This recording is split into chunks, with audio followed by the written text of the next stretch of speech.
Saya awali dari quotes yang terkenal sekali, bahwa we are not human being having a spiritual experience, we are spiritual being having a human experience.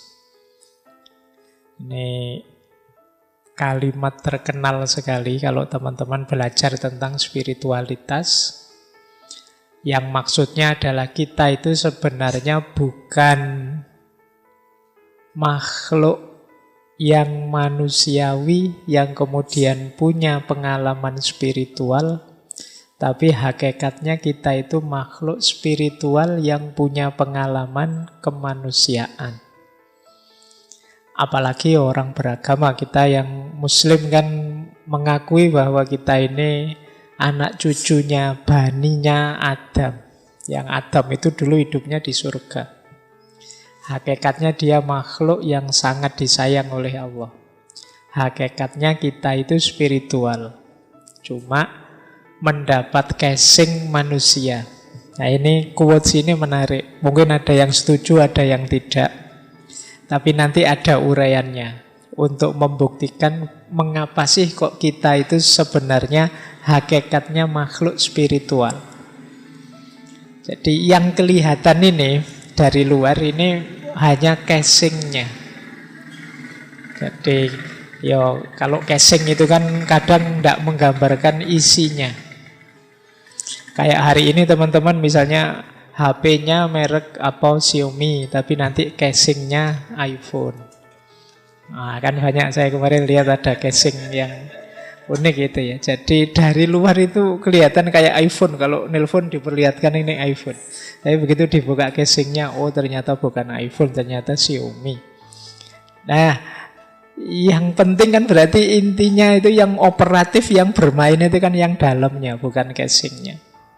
Maka di dunia spiritualitas termasuk mistisisme sangat ditekankan kita tolong jangan berhenti di casing. Jangan berhenti di fisik. Ya, casing penting, tapi yang lebih penting yang intinya itu bukan di casingnya. Nah, maka manusia juga dijelaskan kita itu makhluk spiritual hakikatnya. Hanya saja punya pengalaman kemanusiaan. Nanti pengalaman kemanusiaan ini akan kita tinggalkan. Kita akan kembali ke hidup yang sejati, hidup yang spiritual. Baik, lanjut ya. Ini loh buktinya bahwa kita itu makhluk spiritual. Kita itu adalah satu-satunya makhluk yang diberi fitrah makna. Jadi kita itu makhluk yang selalu bertanya tentang siapa kita. Mengapa aku ada? Misalnya ada lagi yang tanya, kenapa aku menderita? Apa makna hidupku?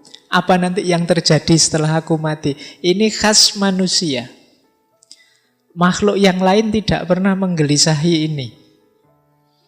Jadi tidak ada kok selain manusia bertanya, mengapa kok aku menderita? Kenapa aku kok jadi sapi dulu? Akhirnya kemarin Idul Adha disembelih orang banyak misalnya. Dia tidak pernah tanya kok hidupku ngenes tenan ya, menderita sekali. Tidak pernah tanya tentang itu.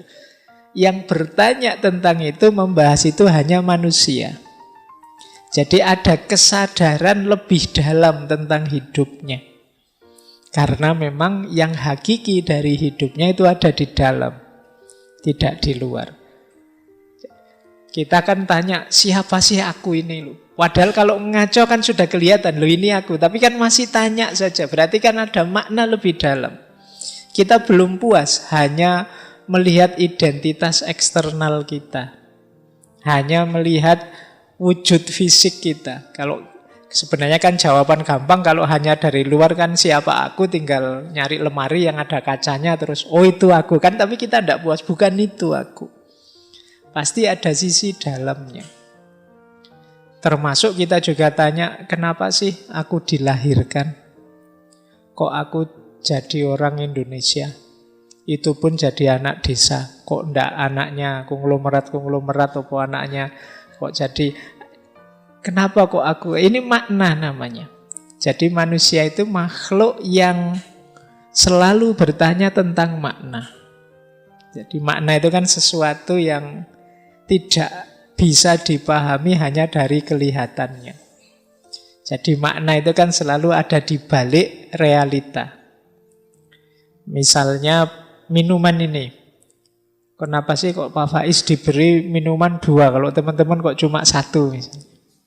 Loh, ini kan tidak sekedar adanya 2 minuman ini, tapi di balik ini ada makna. Mungkin penghormatan, mungkin penghargaan, mungkin basa-basi, mungkin macam-macam. Iya kan macam-macam, kan kita tidak tahu maknanya apa gelas yang 2 itu. Berarti apa? Dia tidak bisa hanya dilihat dari 2 gelasnya. Di balik 2 gelas ini ternyata ada makna. Nah manusia juga begitu, tidak bisa dia dilihat hanya dari kelihatannya. Maka kalian yang hanya sering tertipu oleh casing, sering tertipu oleh kalimat, sering tertipu oleh pernyataan, lupa bahwa di balik casing, di balik kalimat, di balik pernyataan itu ada makna, ya hidup kita nanti jadinya dangkal.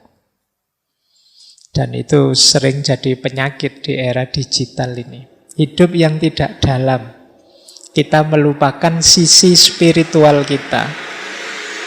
Nah, jadi diawali dari sini ya, bahwa ternyata sisi spiritual hidup ini penting. Dan kita ini makhluk spiritual, ternyata juga kita punya namanya kecerdasan spiritual.